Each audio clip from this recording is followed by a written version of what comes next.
I am absolutely and utterly a believer in hard work. I'm a proponent of hard work. I have all this money and all I do is work. My entire life is work. This podcast is work. I'm getting in the car, I'm going to another meeting, work. I want to go to the gym so I'm in good shape, work. It's all work. My entire life is work. And people don't want to look at life that way. They want to talk about work-life balance and being lazy and all this crap. I don't believe in any of that. I believe in, if you want to win, you have to outcompete the man who's prepared to do nothing but work. It's player versus player. If you're going to sit there and go, I don't want to work more than an hour a day, well, the guy who does want to work more than an hour a day is going to beat you. And no matter how smart you are, there's always a smart dude who's doing the same smart work you are for more hours than you're doing it. That's just the nature of the game. The way that humans work and the way that we've evolved as a species is that we don't really learn lessons unless they're learned the hard way. Yeah. I believe that unless a lesson is taught the hard way, you're not going to learn it. You can have so many near misses and people won't learn their lesson. Bro, you must know a guy who goes out there, nearly crashes his car, nearly crashes his car, nearly crashes his car, doesn't slow his ass down until he wrecks it. Yeah. Like, this is how people are, right? So you need that pain for the lesson to sting enough to really genuinely go inside of your mind. And it's the same with everything. It's the same with driving a car or business. Truthfully, if you want to learn a lesson about business, you're going to have to suffer at some point, right? So we always say that most people are not successful with their first companies, X, Y, Z, blah, blah, blah. I get that. The truth is, there's a lot of people who make a lot of money with their first company, but they just spunk it, act an idiot, and it all blows up in their face. And that's how you get the discipline on your fourth company, that when you have $3 million in the bank, you just leave it there. Effort. If you're gonna be successful in this game, you gotta have a dog within you. You gotta know it's a dog fight, and you gotta go get that fight. Life ain't gonna be easy. Ain't nobody gonna hand you nothing. You still gotta go to work. You still gotta compete against everybody in your industry. Life's still gonna happen while you trying to blow up. All men are created equal.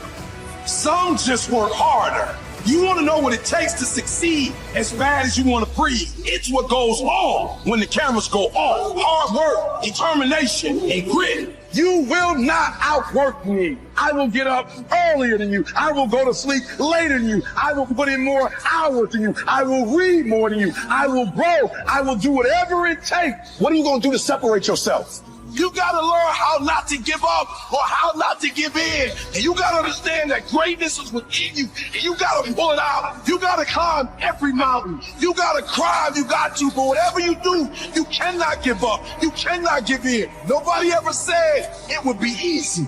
But I know greatness is within you. And you got what it takes. One day waking up and being miserable and not wanting to live anymore, and it's nothing to do with my circumstances and I have no power over it, and no matter how good my life is, I'm still going to feel terrible and I'm going to want to die.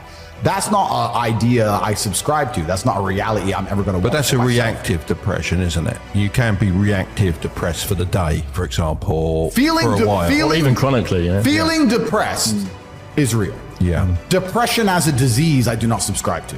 The idea, I believe, that if you feel depressed, something is depressing you, and you should try your best to fix it. You should take control of your life and do your best to fix it.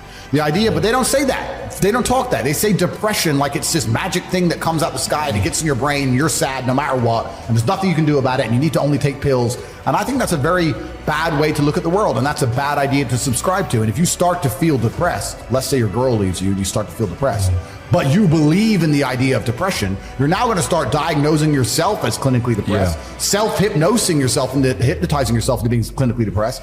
And it's amazing how you can speak things into existence. I cannot become depressed because I don't believe in it. So how about chemical imbalances in the brain? Bullshit. That's all been disproved anyway.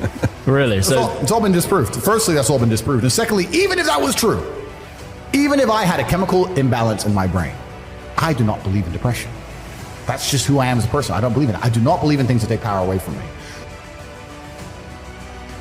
People have this reoccurring nightmare that there's something, some force that's got a hold of them and it's holding them down and they can't break free. No matter what they do, they can't breathe free from that force. Well, I'm here to tell you that that thing in your nightmare, that thing that's holding you back, that thing that's dragging you down, that thing is you. There are two fundamental attitudes toward life, and it sorrows those with the first attitude, blaming the world, those with the second as what they could do differently. It's much easier and much more gratifying to your basest desires to blame someone else for your misery. You know, and don't be done with it. So you need to go through some pain. You need to experience some negative things. You need to have to a degree some trauma to really even learn any lessons. So Yeah, business studies, you're right. The book, that's not going to teach you anything about business. You need to get out there on the streets. You need to make mistakes. You need to suffer. You need to have the tax man knocking at your door. You got to deal with all that stuff so that you make sure it doesn't happen again. I really think that humans are stupid enough to only learn the hard way. And life really doesn't have to be that complicated. When you see somebody that has something you want, you just got to try and work out how they got it. Yeah. And that's the missing part. Most people see people with things they want and they don't do the second half. They don't try and work out how they got that thing. Oh, my man has a Ferrari. Okay. I wish I had a Ferrari. Okay. They don't sit there and go for an hour, how did he get a Ferrari? It doesn't cross that part is the part they don't want to do, right? They just go, oh, he has a Ferrari, wish I had a Ferrari, and they go back to TV. Yeah. And that's why they lose. It's player versus player out here, man. It's on the street. It's not easy. For every dollar you make, for every pound you take, you took it from someone else. You don't make money, you take money. People don't understand the way that money works. You're not the Federal Reserve. You can't create money from thin air. Every single pound in your bank is money you took from someone else. And when I say take, I don't mean it in a negative way. You might have convinced them to give it to you. You might have a coffee shop. I'll give you a nice coffee. You'll give me some money. Cool. But you still took his money, right? So if you're out here trying to take stuff from other people, don't you want to have a team? You want to do it by yourself? You want to be Rambo? Because if you get two of you doing it. You get two of you. That's right. So the whole idea of this lone soldier, this Rambo, I'll do it all by myself, that's all dead, bro. You need to have a team. It's player versus player. And for the same reason, if you were out here on the street and you want to defend yourself, you want your boys around you. It's the same thing with trying to get rich. And you're laughing with your boys. Yeah. The brokey days are great. And I'm not complaining about being rich. Obviously, I worked hard for this, and it's a fantastic life I live now. But I think without those brokey days, without those original days to compare it to, without that juxtaposition, then I don't think being rich would be fun at all. I think it's only fun because you can compare it to the days when you weren't rich. That's the only thing that makes it fun. The only thing that makes a $10,000 steak fun is that you can laugh saying how you never had 10 grand in your bank till you were 27 years old. Yeah. Like otherwise it's boring. Otherwise okay, steak. And I think if you're born with too much money, that you'll never truly be happy. I think you need the brokey days. They're the best days. They're the best days. Everybody wants to prize, but nobody loves the process. Everybody wants to be a champion, but nobody's willing to put in the work that it takes to be a champion. It is the process of the grind that shapes you and forms you. It's not the game. You think you become a champion on the field? You don't. You become a champion when ain't nobody watching you. You're doing your own drills and your own way. You're doing what coach tell you to do, and you're doing your own stuff. You become a champion in your grind when nobody knows what you're doing. When you put in those extra reps. If you want to be a diamond, you must go through extreme pressure. Like, these people are just absolutely infinitely blessed, and their mindset is a product of that because they're spoiled children, absolutely spoiled children. Because there's a whole bunch of people out here daily who fail.